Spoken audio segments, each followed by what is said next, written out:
Creating the decision tree. Part 2.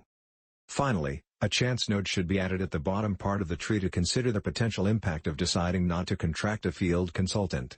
This requires the same structure as was added to the top of the tree, for if the field consultant recommends not doing anything. Therefore, create a chance node with two potential outcomes as follows. As before, leave the values at 0, as we will return to these settings soon.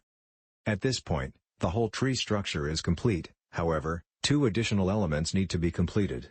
First, notice that chance nodes have to have the sum of all their probabilities always equal to 100%, otherwise an error will be generated. To make the model dynamic to changes in probability assessments, change the formulas associated to the second branch probability at each one of the chance nodes.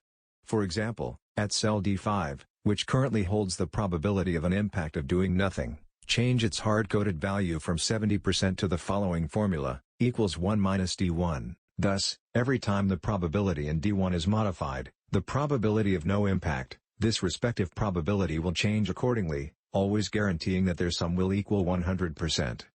Do the same for the next 6 chance nodes at E13, equals 1 minus E9. E22, equals 1 minus E17. E27, equals 1 minus E23. E33, equals 1 minus E29. E41, equals 1 minus E37. C49, equals 1 minus C45. Now we link the impact distribution function created in equals parameters and results B8, which is now named damage, i.e. impact. Cells D6, E14, E22, E28, E34, E42 and C50 must all contain a reference to this cell. The tree has changed from deterministic to probabilistic. All these cells and tree branches contain the potential probabilistic impact of an ineffective strategy as an outcome.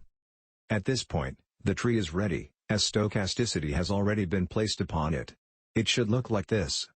With the random static standard recalculation button turned on, recalculate your model by pressing F9 several times on top of your tree model.